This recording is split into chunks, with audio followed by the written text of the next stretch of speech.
咁至於蒲天光咧，就應該係再夜啲，會更為精彩啦。好，又嚟到眼花繚亂讀餐牌時間啦嚇！啱先亦都講過啦，我哋對於潮汕菜咧認識甚淺，所以咧第一個我哋又會點翻呢啲生醃嘅，就係醃血蚶。咁啊，琴日都係假期嚟嘅，今日亦都係假期啦。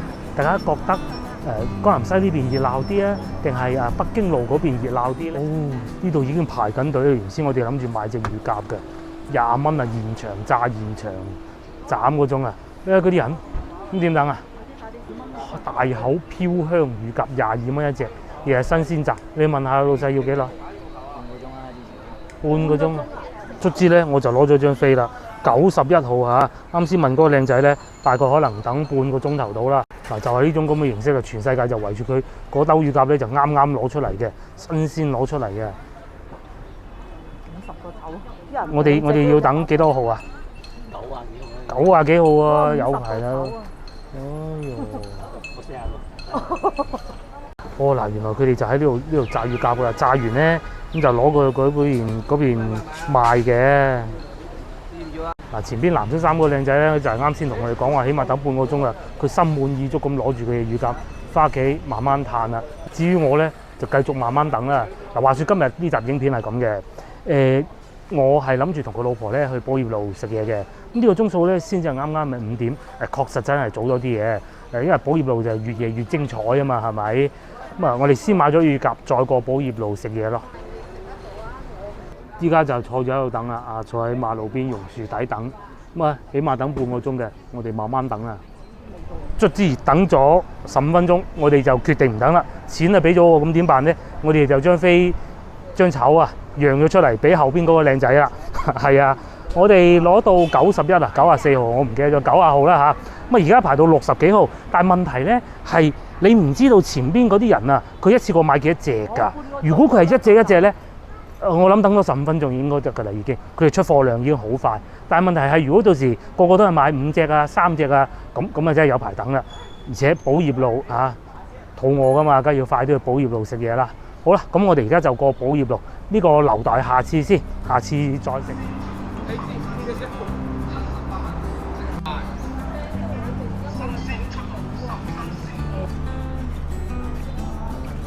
Hello， 我哋入咗嚟餐廳呢度啦。今晚我哋食潮汕菜啊，潮州菜。個餐廳呢度嘅環境咧確實唔錯啊。不過咧，因為寶業路啊主打係宵夜，所以其實過咗6點咧都未算話好多人嘅。咁啊，加之今日星期日又可能冇咁緊張啦。嗱，喺餐廳上邊有好多呢啲潮汕嘅特色嘅美食地圖啊，各種啦。又或者係潮州話嘅字喺度啦嚇，咁至於我對潮汕話咧就幾乎係不懂嘅，淨係識嗰幾句嘅啫，咁所以都係唔獻醜啦。咁因為今日咧我哋係2個人過嚟嘅啫，我哋對潮州菜嘅認知咧都係嗰幾咩什麼九肚魚啊，或者生醃啊、絲堪啊、蠔餅嗰啲咧，咁我哋都係基本上點嗰啲嘅啫。我哋嚟讀下餐牌啦，好唔好啊？好，又嚟到眼花繚亂讀餐牌時間啦嚇！啱先亦都講過啦，我哋對於潮汕菜咧認識甚淺，所以咧第一個我哋又會點翻呢啲生醃嘅，就係醃血蚶。咁啊諗過醃蝦嘅但係都係考慮過，都係血蚶會好啲啦。鑑於我哋經常食呢個蠔烙啊、九肚魚啦，我哋今次又試下炒薄殼，又睇下呢度出品。咁快我哋呢個魚飯就送咗上嚟啦。呢條魚都幾大條喎，但係以我認知咧，我係唔知咩魚嚟嘅嚇。嗱，又同大家講下我僅有嘅對魚飯嘅認知啊。點解叫魚飯咧？話説係咁嘅，以前咧物資短缺，潮汕嗰邊咁，但係咧魚就多喎，飯都冇得食，反而魚咧仲多過飯喎。所以咧佢哋漁民就打咗啲魚上嚟擺涼咗佢，等佢冇咁快變質。肚餓嘅時候就攞嚟當飯食啦。咁呢個咧係我喺紀錄片上邊睇翻嚟嘅啫嚇。但係至於食咧，就真係第一次食啦。呢隻唔知係咩魚？呢個係咩魚啊？哦，嗱，睇上去有啲魚啲魚肉咧就可以咁樣一件一件夾出嚟，然之後咧就點啲豆瓣醬。咁但係可以肯定嘅咧，就係海魚嚟㗎啦。但係據我所知咧，人哋潮州人咁樣食啲魚咧係要配粥㗎喎。不如配碗白粥啦，好嘛？好，第二道菜絲堪醃絲堪啊，亦都送咗上嚟啦。上邊咧全部都係呢啲蒜蓉啦、芫茜啦，下邊咧仲有啲醋嘅。另外我係要咗碗白粥，白粥味道咧就食隻血堪先啦，好似啲血滴緊落嚟咁啊！呢啲咧上次都同大家講過，上次係我哋幾時去啊？應該係國慶節嗰排啊嚇！國慶節之後食過嘅，一路呢啲咧唔敢成日食嘅，偶爾一試就好啦。上次嗰度咧就哇，果然好鮮啊！嗰啲肉咧食起身咧超級爽啊！呢啲一定鮮啊！一定係要食新鮮先至好食嘅。然之後咧你咁樣揸住喺隻手啲醋唔係好夠酸，再酸啲好啲。我叫咗一碗白粥啊！我記得我以前嗰啲潮汕同事啊朋友啊，佢哋去食飯咧係唔叫白飯㗎，佢哋都係叫碗白粥嚟送飯啊，當飯咁食㗎，好得意嘅。又學下人哋咁樣食咧。好，第三道餸炒薄殼又送咗上嚟啦，就係咧呢種啊好細隻嘅。咁然之後咧，你就攞隻羹成隻畢落個碗度，慢慢食又得。咁如果係同老婆嚟咧，就可以直接喺上邊夾起身食都得嘅。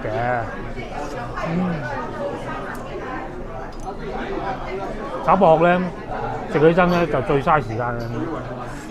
呢幾碟都嘥時間嘅。係啊，嗰條魚係啖啖肉嘅。嗱，呢個炒薄殼啊，食野味咧就唔係食味道嘅。上邊呢啲應該係金不換嚟㗎，係嘛？金不換啊，炒薄殼好夾㗎嘛，應該係嘅，但係唔算好多咯。不過咧，我都係中意呢個魚嗰啲嘢，佢唔似我哋大灣區咧順德呢邊嗰啲魚啊，我哋呢邊嗰啲魚咧蒸熟咗之後咧，嗰啲肉啊係一疏一疏嘅。咁佢呢個海魚嚟嘅，海魚咧就纖維就冇咁細膩啊，但係魚味就濃好多。呢個係海魚啊，鹹嘅啲肉。我幾次咧都係點豆瓣醬喎，試下唔點醬係咪會冇咁鹹咧？咁樣擺啲粥上邊。呢餐啊應該有。唔點豆瓣醬咧，又冇咁鹹喎，食到魚嘅鮮味。而家中間呢部分幾多魚油，試過啦，好腥啊！呢度啲魚油。嗱，老婆仲將呢個肉拆埋出嚟，仲一絲絲嘅喎，就唔係一疏疏嘅，再點啲魚油。係咪咁食嘅咧？應該係吧。不過咧，我都係中意點少少豆瓣醬，會好味啲啦。嗰啲味道咧，甚至唔同啊。至於今日嘅絲堪咧，就好似冇上次咁濕啦嚇，真係啦。好食嘅都好食嘅。上次我哋去赤崗嗰度食咧，又真係抵食夾大件啊！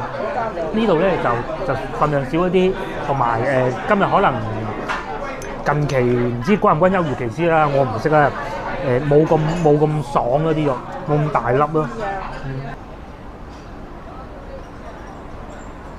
好，我哋食飽啦。最終埋單係140幾蚊啊，唔算太貴啊，全部都係肉嚟喎嚇。尤其嗰個魚，我非常之喜歡。眾所周知，我係唔中意食魚嘅，但係呢個魚例外。咁至於兩道菜，另外嗰兩道殼咧，貝類咧，可能真係唔係太好時候啊。就正如舉個例子咧，如果你大年初一話要食冬瓜煲咁樣，點解唔靚啊嘛？係嘛？跟住你走去質問個老細喎，話喂，點解同我上次8月15嚟食嗰啲唔同嘅咁？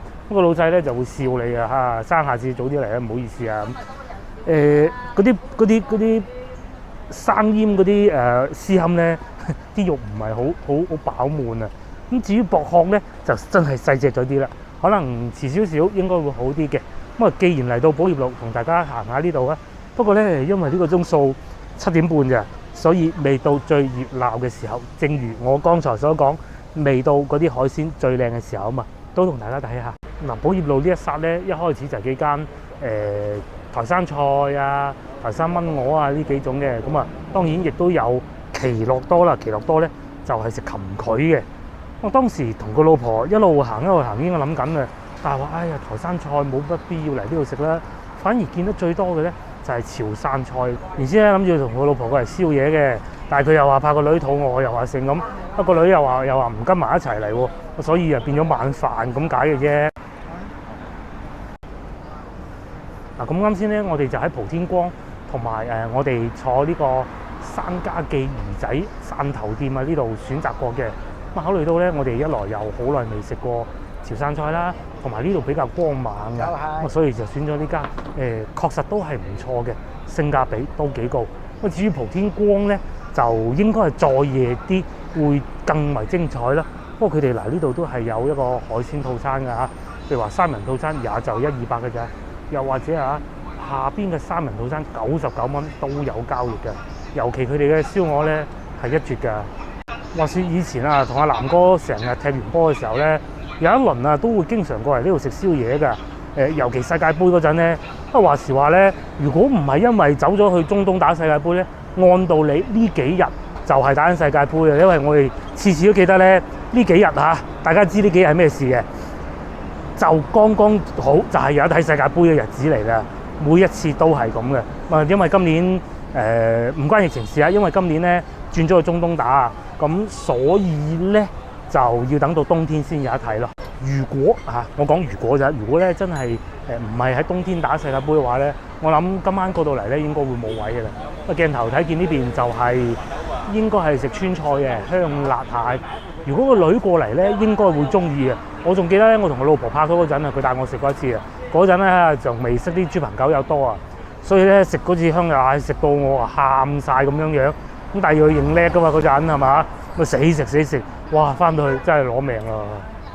香辣蟹啊！咁我哋就喺呢度過對面馬路，個老婆咧就成日掛住個女嘅啲有冇飯食啊？佢就走咗入市場裏邊買斬料我咧就嚟喺度四圍兜下咁嘅。剛才所講寶業路呢度咧特別多潮汕菜啊，譬如話有呢個百里牛火鍋啦。但係咧當時同個老婆喺度選擇緊食邊間嘅時候咧，第一間就已經否決咗啦。我哋都話冇必要嚟到寶業路食呢個牛火鍋，唔係話佢唔好食，係冇必要啫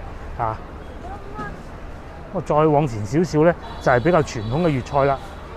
剛才同老婆行到嚟呢度咧，都吸引咗我哋好耐嘅食雞專門店，尤其呢個白切雞40蚊半隻，又或者呢個紅燒脆皮乳鴿38蚊兩隻。啱先我哋咪講啦，話食唔到之前喺紫龍大街、紫丹大街嗰個乳鴿咧，不如試下呢個都好喎38蚊兩隻咋。咁縱觀寶業路呢度嘅宵夜檔咧，都係分咗幾種嘅。第一個潮汕菜啦，潮汕砂鍋粥潮汕火鍋咁。第二個咧就係我哋嘅傳統嘅大灣區粵菜啦，咩食雞咁咯。咁再嚟咧就係辣嗰啲嘢，咩小龍蝦譬如話前面呢個成記辣，睇上去又幾熱鬧喎，係用嗰啲面盤咁樣裝住嚟食嘅喎。唔知大家中唔中意食田雞咧？田雞就我都 OK 嘅，不過太辣真係有時候頂唔順咯。至於嚟到呢度咧，我就真係最記得啦。對上一次睇世界盃嘅時候咧，就同我嗰班豬朋狗友南哥嗰啲咧踢完波就嚟呢度睇波啦。我記得嗰場波應該係比利時唔知對邊隊非洲球隊嘅，就坐喺呢度睇嘅，熱鬼啦啦咁樣睇咧。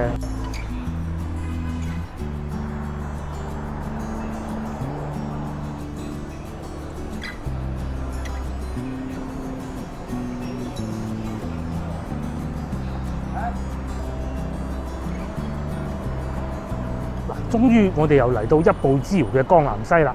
咁呢度咧廣百新一城大家中意由 A 區定 B 區多咧？我自己咧就中意 A 區多啲嘅，因為有超市啊嘛。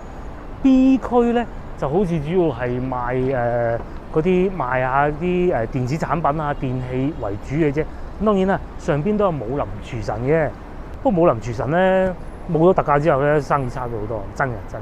我哋繼續往江南西個方向行過去，一直行就係㗎啦。嗱，話說上一集咧，咪同大家行過北京路嗰邊嘅公園前嗰邊嘅。咁琴日都係假期嚟嘅，今日亦都係假期啦。大家覺得江南西呢邊熱鬧啲啊，定係北京路嗰邊熱鬧啲咧？我覺得北京路嗰邊咧，主要就係惠福東路嗰邊熱鬧嘅。至於翻到中間嗰段咧，好一般嘅啫，真係嘛？大家應該有留意到啦。咁至於江南西呢度咧，餐飲更多啦，更集中嘅，成條街都有好多，所以我覺得咧應該係江南西呢邊會熱鬧啲咯。而且大家唔好唔忘記喎，呢邊仲要唔係步行街嚟嘅喎。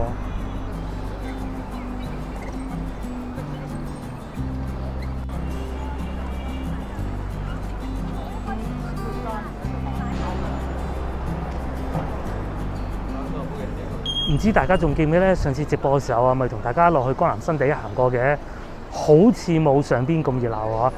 喺路面咧，似乎熱鬧過江南新地下邊。嗱，呢度都幾多餐廳喎嚇！即係老實講啊，咁多個商圈裏邊咧，天河我 OK 嘅，越秀更加唔使講啊。其實唯獨不算太熟悉嘅咧，就真係江南西呢邊㗎啦嚇。咁啊喺呢邊咧就有呢個華輝拉腸，呢個好特別㗎。呢個咧係華輝拉腸嚟嘅，但係咧佢係食茶餐廳咁嘅形式㗎。佢唔係食拉腸嘅，淨係，但係真係華輝㗎咯。有呢啲文昌雞啊，呢啲咁樣㗎，點菜㗎，係咪？嗱，繼續往前行啊，仲有呢個我個女都好中意啊，辣辣壽司，佢裏邊坐滿人㗎喎，即係嗰啲平價壽司嗰啲咧。上次咪同大家食過一次咧，幾廿蚊落到樓，食到飽嗰種。暫時睇嚟咧，排隊就唔夠琴日喺惠福東路多嚇。琴日惠福東咧就真係好誇張嘅，不過後邊嗰段會多啲嘅。嗱，再行咗無耐，呢度仲有一個東莞厚街燒鵝瀨粉啊！下午茶餐幾錢啊？下午茶餐我而家已經過咗下午茶餐時段，不過唔貴喎，28蚊啫喎嚇。嗱，28蚊凍飲再加3蚊，咁啊菠蘿油啊牛角包，下次可以過嚟試下佢哋啲下午茶餐啦。睇上去都幾有特色喎。甚至乎呢啲星期五特價飯39蚊都係有嘅，燒鵝髀瀨粉啊！師傅猛咁喺裏邊切緊，喂，睇上去幾吸引喎，係嘛？嗰啲色澤幾靚喎。嗱，再嚟啊！呢個外賣價嚟嘅，燒鵝68蚊斤，算唔算貴啊？68都貴㗎啦嚇。但係呢個地頭喎，呢啲出品喎。嗱，我覺得整個江南西咧就從呢度開始就熱鬧㗎啦。啱先嗰段咧都還可以啦，譬如話前面嘅新泰樂啦，新泰樂食咩啊？食黃鱔煲仔飯啊！啱先咧同個老婆都想過嚟，不過近期咧即係食得嗰啲熱氣嘢多啊，食得咧搞到個人咧好興啊！咁啊再食黃鱔咧咁啊唔掂㗎啦嘛！嗱，再嚟呢度啊熱鬧啦，你帶你嚟睇下，你睇呢度咧係食豬雜粥嘅。全部坐滿人啦！你睇下，晏啲都冇位㗎。上次同大家直播嘅時候亦都見過㗎啦，係咪？呢個叫做正宗現切豬雜粥、強縮豬雜粥啊！喺呢度咧都已經能夠聞到好香嗰啲粥嘅味啊！嗱，呢度咧擺滿豬雜啦。哦，嗱，佢哋呢個豬雜任揀啊，34蚊半斤喎。嗱，就咁擺喺呢度現切㗎啦。好勁啊！仲有呢啲湯底啦，係咪？食下揀完之後就去裏邊食啦。上次直播經過嘅時候咧，都冇慢慢同大家攆啊。下次可以過嚟試下，好似惠福路都有一間嘅，都係呢個牌子嘅。下次過嚟呢度試下，今日嚟到江南西呢邊又見到啲旅行社開翻喎。琴日見過又開翻啦，睇嚟應該復甦啦呢個行業。咁啊過咗旅行社咧，繼續往前行啊，更多排隊嘅餐廳啦。我估有啲咩咧？文記煲仔飯啦，應該係嘛？仲有肥叔叔茶餐廳啦。咁喺呢度轉過去咧，就啱先我哋去乳鴿嗰度啦嚇。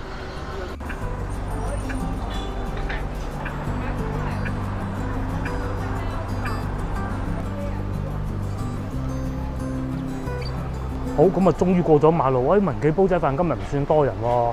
往時咧坐滿人，可能天氣熱咗啊，天氣熱鬼啦啦，你點會坐出門口食煲仔飯㗎？係嘛？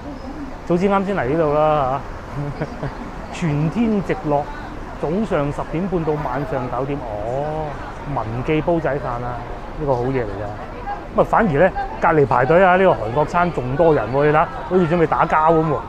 你睇嗰幾個肥妹。咁啊，再往前少少咧，就嗰個肥叔叔茶餐廳啦。而家望埋去，都有人排緊隊喎。你有冇睇到嗰啲賣菠蘿包3蚊雞個嗰啲啊？好，終於到咗呢個肥叔叔茶餐廳啦。暫時睇見咧，食嘢就應該係冇人排隊嘅。但係買菠蘿包3蚊個咧，就好多人排隊啦。3蚊個菠蘿包，而且係好大隻㗎，所以咧排隊買菠蘿包嘅人就多，排隊食嘢嘅人咧就似乎少啲。菠蘿油啊？唔係油，淨菠蘿，但係佢係好大隻嘅。即係酥皮包咯。係啦，就係我哋廣州人所講嘅酥皮包啦，但係佢就大隻好多嘅，似啲我哋上次去食嗰個去五棟牛肉食嗰個菠蘿包咁大啊！上次都要15蚊啊，不過嗰度又係有料嘅，係啊，佢係有料噶嘛，嗰啲係呢度係冇餡噶嘛，普通嗰種嚟㗎嘛。冇錯啦。咁啱嚟到又同大家睇下樓價，清鳳小區3100蚊62平方唔算好貴喎，玫瑰園啊5500蚊喎，呢個講緊租金啊，紫龍大街3500。企咗陣嗰個 sales 哥哥已經走出嚟啦，我哋又真係唔係睇啊，純粹係拍嘢咁啊，所以唔好阻住人哋喺度工作啦。我哋繼續往前行，前邊就係地鐵站噶啦。咁我哋會坐地鐵走嘅。呢幾日廣州樓價有新政啊！啱先我喺度食緊薄殼咧，逐粒剝緊樣睇緊啊。唔係，以前咧係有社保要求嘅，咩連續5年唔俾斷嘅。依家咧就好似係可以補繳啊，大概細節咧，因為我唔係從業人員，我冇辦法講好細節俾大家聽。不過確實已經解綁緊啦。譬如話我有聽收音機嘅，佛山全部放鬆啦。哦，仲有係長沙已經放鬆啦，即係嗰啲非一線、超一線城市，即係第2層嗰啲城市咧已經放鬆緊㗎啦。係啊，再唔放鬆嘅話，都唔知點啊！仲有呢個陳衣大德路豬腸粉，我次次行過都想食嘅，但係睇見佢裝修到咁咧，我又覺得好似唔係好正宗咁樣。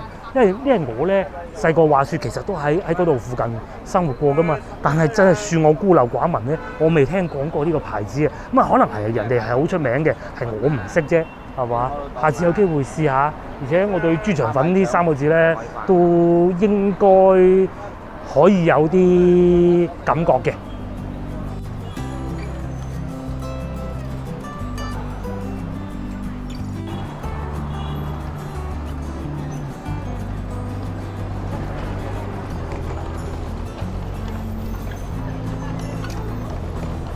好，越嚟越接近地鐵站咧，呢邊亦都係越嚟越旺啦。首先咧，麗銀腸粉門口坐到滿啦嚇，就有啫煲，唔知大家中唔中意食啫煲咧？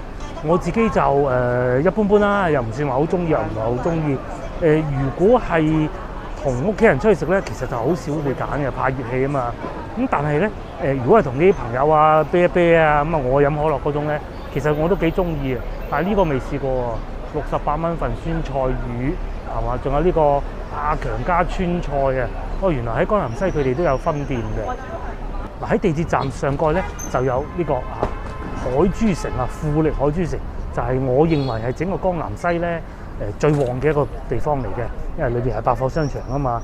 上次咧喺有一次拍過年嘅影片嘅時候咧，亦都同大家入去睇過㗎啦，唔知大家有冇印象咧？咁如果講翻以前咧，應該就對面會旺啲嘅。咁當然依家都好旺啊！我仲記得咧，以前每一次經過江南西就好記得對面係好多嘢食啦，同埋有間肯德基嘅。咁間肯德基開咗好多年嘅。以前仲有啲同學仔女同學專門過嚟做膠夾嘅。咁依家就應該唔使㗎啦嚇。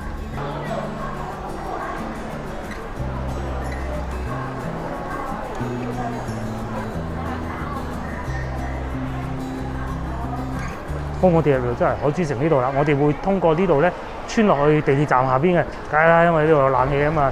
如果喺地鐵站嗰度咧，仲要爬樓梯添。好，落咗嚟呢度啦。咦？呢度好似之前唔係鹿鼎記嘅喎。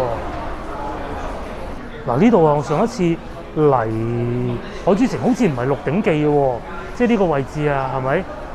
唔知大家仲記唔記得？我而家真係冇乜印象啊。咁前邊係食飯嘅。上次我記得鹿鼎記嗰啲位置應該係食鰻魚㗎，好似大家有冇印象咧？而家睇下右上角嗰個 I 字咧，睇翻嗰條片啦，可以。叉燒飯繼續係喺度啦。至於對面好似上次又唔係食牛雜煲，哇！呢度嗰啲鋪頭換得咁快嘅咧嚇？唔係，記錯，我記錯咗一層，係啊，冰沙同埋鰻魚飯係喺富義呢度。呢個繼續仲係鰻魚，我就奇怪點解換得咁快嘅咧？係嘛？上次我仲話人哋假，喂唔係喎，呢度話日本總領事合照喎，咁會唔會係真嘅咧？會唔會真係用日本嘅鰻魚咧？就真係不得而知啦。我哋繼續往前行，前邊就應該係去到地鐵站嗰個方向啦。呢度一直往前好多噶，呢度應該係通往地鐵站嘅。如果冇記錯嘅話，我上次已經蕩失過一次嘅。好啦，又行完江南西啦，今日同大家果然幾好玩啊！江南西仲係咁熱鬧。好啦，我哋約定各位觀眾下集見啦，拜拜，拜拜。